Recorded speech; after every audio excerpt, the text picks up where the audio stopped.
Who are these people, sir, who come out in defense of Aurangzeb? Why should we not call them the Aurangzeb fan club?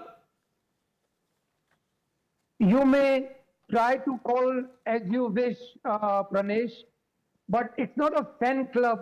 What I see as per their tweets, what I see is they are trying to equate the bigotry of Aurangzeb with the bigotry of the UP Chief Minister and the BJP. Oh, so bigotry of just Aurangzeb, calling. no, this is, equal, you have is to, equal. sir, I must salute you. I mean, it really takes so much to say what you've said. You are comparing Yogi Adityanath to Aurangzeb, Atiq-ur-Rehman, and you call yourself Islamic scholar. Really? Both are parallel. Both are equal. There is no difference between. The only difference is Aurangzeb works without a constitution and Yogi BJP is working with the constitution of India in their heads.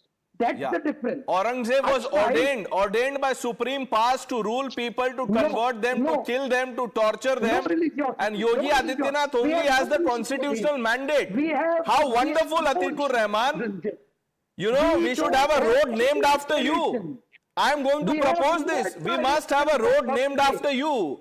Because that road, no, sir, listen to me. That road will be the dead end of logic. I'm telling you, sir, we just have to find a place. You must have Sushil Pandit, have you fallen off your chair listening to Atiq-ur-Rehman compare Aurangzeb with Yogi Adityanath?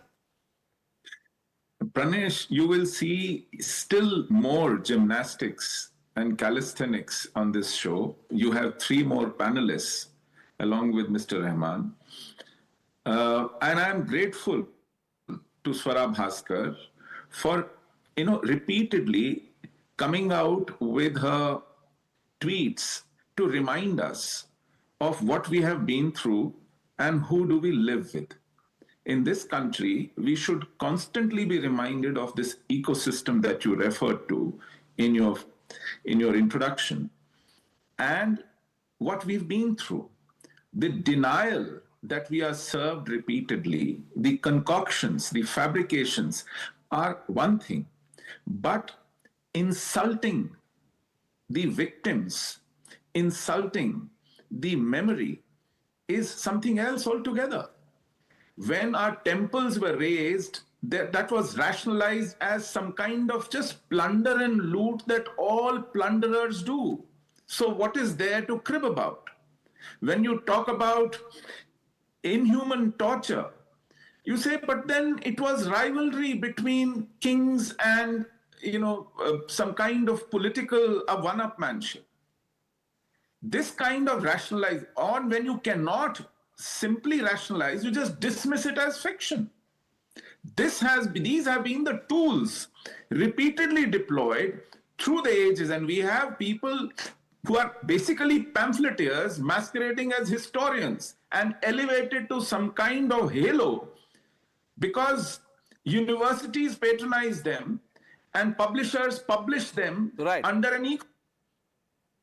This is the problem, and we face the legacy, the result of this years of Darbari historians, Mughal pamphleteers, the apologists of Khiljis and Tughlaqs, dishing out history to us, trying to tell us, trying to make us forget, or trying not to make us realize as to what we've been through.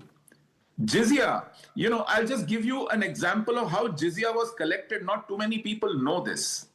The Sheher Qazi would sit on a pulpit and the infidel would come with money so that this infidel does not get some kind of sense of superiority because he was giving the money. He was made to open his mouth and Qazi would spit in his mouth while taking the money. There you go. But all of this is fictionalized. Sushil Pandit, it's a figment of your imagination. This never happened. All of this is not true. Karan, I am coming to you. Let me bring in Kamruzaman